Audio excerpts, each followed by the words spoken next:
ಕನ್ನಡ ನಾಡು. ಇದು ಕನ್ನಡಿಗರ ನಾಡಿಮಿಡಿತ. ಕರ್ನಾಟಕ ಬಂದ ನಂತರ ಇಷ್ಟೊಂದು ಕ್ಯಾಮರಾಗಳು ನೋಡ್ತಾ ಇದ್ದೀವಿ. ಫಸ್ಟ್ ಕರ್ನಾಟಕ ಬಂದ ನಂತರ ಬಹಳ ಪ್ರಮುಖವಾಗಿ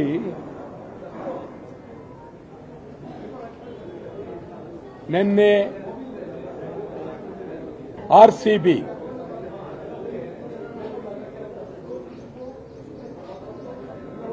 ಆ ಕ್ರೀಡಾಪಟುಗಳ ಮೆರವಣಿಗೆ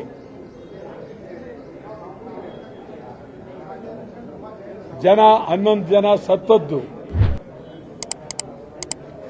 ಅನೇಕರು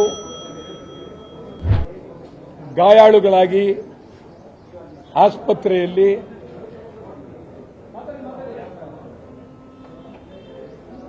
ಬಹಳ ಗಂಭೀರವಾದ ಪರಿಸ್ಥಿತಿಯಲ್ಲಿ ಇದ್ದಾರೆ.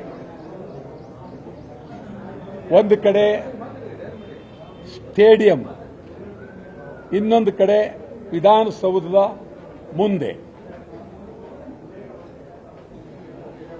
ಇದು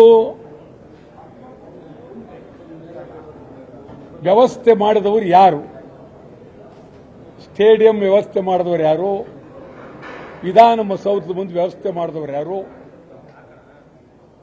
ಆಮೇಲೆ ಇಷ್ಟೊಂದು ಜನ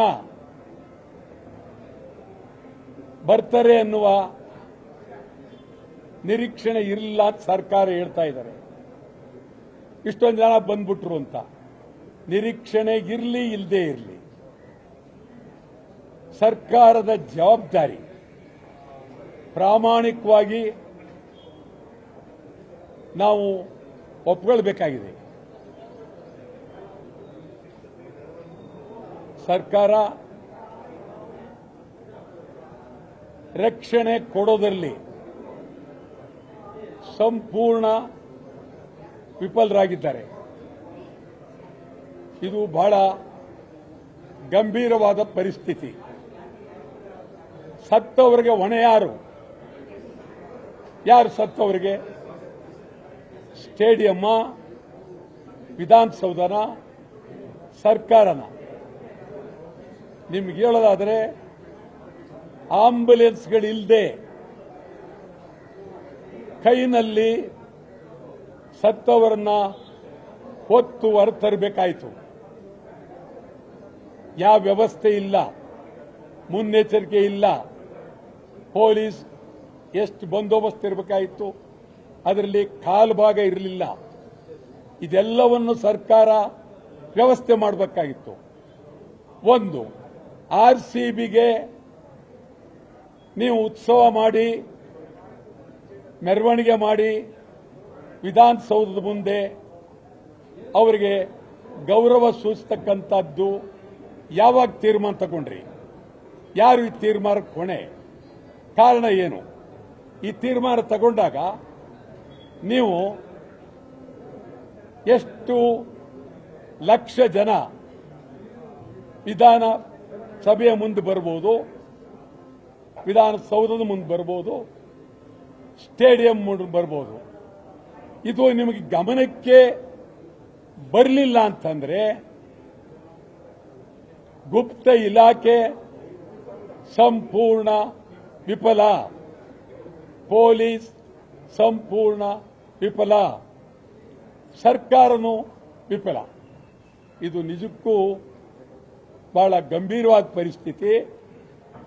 ಇದನ್ನ ಒಂದೊಂದು ನರಕ ನೇರವಾಗಿ ಕಾಣ್ತು. ನಿನ್ನೆ ನರಕ ಎಲ್ಲೂ ಹೋಗಬೇಕಾಗಿಲ್ಲ, ಸ್ಟೇಡಿಯಮ್ಮೇ ನರಕ ನಿನ್ನೆ ಕಂಡದ್ದು. ಒಬ್ಬೊಬ್ಬ ಪ್ರಾಣ ಕಳ್ಕೊಂಡಂತ ಬಂಧುಗಳು, ಅವರ ನೋವು, ಕಣ್ಣೀರು ನೋಡ್ತಾ ಇದ್ರೆ ನಿಜವಾಗ್ಲೂ ಬಹಳ ಗಂಭೀರವಾದಂತ ಪರಿಸ್ಥಿತಿ. ಇದನ್ನ ಜಿಲ್ಲಾಧಿಕಾರಿ ಒಬ್ಬರು ತನಿಖೆ ಮಾಡಿ ಅಂತ ಹೇಳ್ಬಿಟ್ರು. ಅದರ ಬದಲು ಪೊಲೀಸ್ ಕಾನ್ಸ್ಟೇಬಲ್ ಕೊಟ್ಬಿಡ್ಬೇಕಾಗಿತ್ತು ತನಿಖೆ ಮಾಡಿ ಅಂತ. ಜಿಲ್ಲಾ ಇವ್ರಿಗೆ ಕೊಡೋ ಬದಲು ಒಬ್ಬ ಕಾನ್ಸ್ಟೇಬಲ್, ಇದು ವಿಧಾನಸೌಧ ಮುಂದೆ ನಡೆದಿದೆ, ವಿಧಾನಸೌಧ ಪೊಲೀಸ್ ಸ್ಟೇಷನ್ನಲ್ಲಿ ಕಾನ್ಸ್ಟೇಬಲ್ ಯಾರಿದಾರಪ್ಪ, ನೀನು ಇದು ನೋಡ್ಕೊ ಅಂತೇಳಿ ಕಬ್ಬನ್ ಪಾರ್ಕ್ ಸ್ಟೇಡಿಯಂ ಕೊಟ್ಬಿಡ್ಬೇಕಾಗಿತ್ತು. ಬಹಳ ಚೆನ್ನಾಗಿರೋದು. ಆ?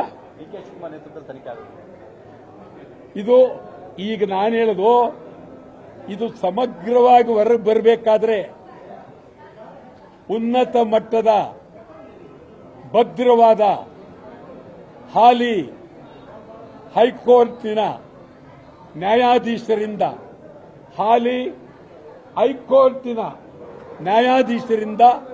ತನಿಖೆ ಆಗಬೇಕು. ಡಿಸಿ ಕೈಲೂ ಆಗಲ್ಲ, ತಹಶೀಲ್ದಾರ್ ಕೈಲೂ ಆಗೋದಿಲ್ಲ, ಪೊಲೀಸ್ ಕೈಲೂ ಆಗೋದಿಲ್ಲ. ಉನ್ನತ ಮಟ್ಟದ ಗಟ್ಟಿ ಇರುವ ಹೈಕೋರ್ಟಿನ ನ್ಯಾಯಾಧೀಶರಿಂದ ಸಮಗ್ರವಾಗಿ ತನಿಖೆ ಆಗಲೇಬೇಕು. ಮತ್ತು ಸತ್ತವರಿಗೆ ನೀವು 10 ಲಕ್ಷ ರೂಪಾಯಿ ವ್ಯಾಪಾರ ಅಲ್ಲ. ನಿಮ್ಮ 10 ಲಕ್ಷಕ್ಕೆ ಒಬ್ಬ ವ್ಯಕ್ತಿ ಸಾವನ್ನು ನಾವು ಹೋಲಿಕೆ ಮಾಡೋಕ್ಕಾಗೋದಿಲ್ಲ. 10 ಲಕ್ಷ ಕೊಡದೆ ಅಗೌರವ. ನೀವು ಇಡೀ ಅವನ ಮುಂದಿನ ಭವಿಷ್ಯದಲ್ಲಿ ಏನೇನಾಗ್ತಾ ಇತ್ತು ಆ ಮನೆಯಲ್ಲಿ ಕೇಳಿ, ಮುಂದಿನ ಭವಿಷ್ಯ ಕನಿಷ್ಠ ಸುಮಾರು 50 ವರ್ಷದ ಜೀವನದ ಬಗ್ಗೆ ಸರ್ಕಾರ ಪ್ರಾಮಾಣಿಕವಾಗಿ ಮಾಡಬೇಕಾಗಿತ್ತು. ಆ ದೃಷ್ಟಿಯಿಂದ ನಾನು ಇದನ್ನ ಉನ್ನತ ಮಟ್ಟದ ತನಿಖೆ ಹೈಕೋರ್ಟ್ ನಡೀಬೇಕು. ಮತ್ತು ರಾಯಲ್ ಚಾಲೆಂಜ್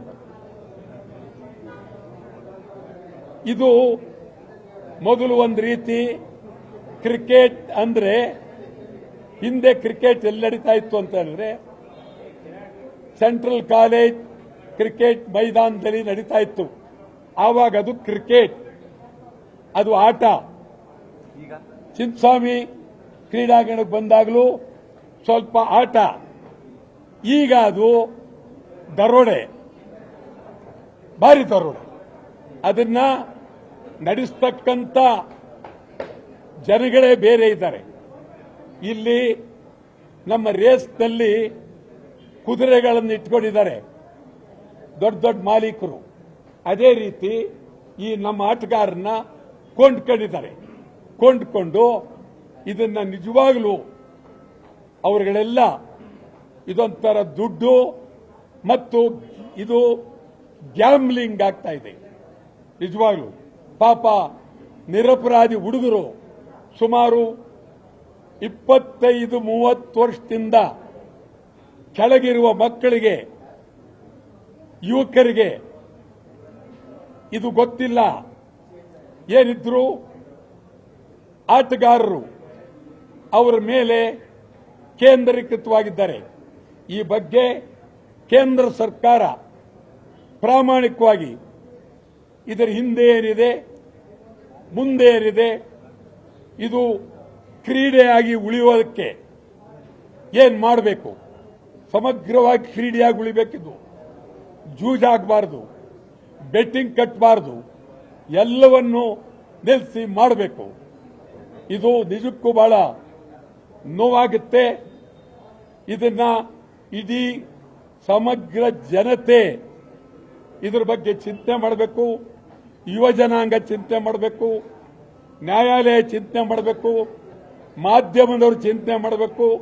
ಮುಂದಿನ ದಿನದಲ್ಲಿ ಇದರ ಬಗ್ಗೆ ಬಹಳ ಗಂಭೀರವಾಗಿ ಚಿಂತನೆ ಮಾಡಬೇಕಾಗುತ್ತೆ ಅಂತೇಳಿ ನಾನು ಕಳಕಳಿಯಿಂದ ಮನವಿ ಮಾಡ್ತೇನೆ.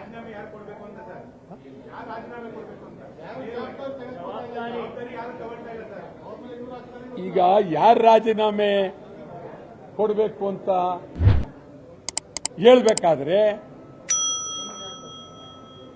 ನ್ಯಾಯಾಂಗ ತನಿಖೆಗೆ ಕೂಡಲೇ ಒಪ್ಪಿಸಿ 15 ದಿವಸದೊಳಗಾಗಿ, ಇದೇನು ದೊಡ್ಡದೇನಲ್ಲ, ಇದಕ್ಕೆ ಸಾಕ್ಷಿ ಇದಕ್ಕೆಲ್ಲ ಬೇರೆ ಬೇರೆ ಊರಿಗೆ ಹೋಗಬೇಕಾಗಿಲ್ಲ. ವಿಧಾನಸೌಧ, ಸ್ಟೇಡಿಯಂ ಎರಡೇ, ಈ ಎರಡು ಕಡೆನೆ ಓಡಾಡಿದ್ರೆ ನಮ್ಮಲ್ಲಿ ಬಹಳ ಅದ್ಭುತವಾದಂತ ನ್ಯಾಯಾಧೀಶರಿದ್ದಾರೆ. ಒಂದೇ ವಾರದಲ್ಲಿ ನಿಮಗೆ ತೀರ್ಪು ಕೊಡ್ತಾರೆ. ತೀರ್ಪು ಬಂದ ನಂತರ ಸಂಪೂರ್ಣ ಯಾರ್ಯಾರು ರಾಜೀನಾಮೆ ಕೊಡಬೇಕು ಕೊಡಲೇಬೇಕಾಗುತ್ತೆ. ಅದನ್ನ ಸಿದ್ದರಾಮಯ್ಯನವರು ಬಹಳ ಗಂಭೀರವಾಗಿ ಮಾಡಿದ್ರೆ ಸಿದ್ದರಾಮಯ್ಯನವರಿಗೆ ಒಂದು ಗೌರವ ಬರುತ್ತೆ ಅಂತ ಹೇಳಿ ಅತ್ಯಂತ ಕಳಕಳಿಯಿಂದ ಹೇಳ್ತೇನೆ. ಸಾಕಾ? ಮಾಡಿಕೊಂಡಿಲ್ವಾ? ಈಗಲೇ ಸಬ್ಸ್ಕ್ರೈಬ್ ಮಾಡಿ ಬೆಲ್ ಐಕಾನ್ ಅನ್ನು ಒತ್ತಿ ನೋಟಿಫಿಕೇಶನ್ಗಳನ್ನ ಪಡೆಯಿರಿ.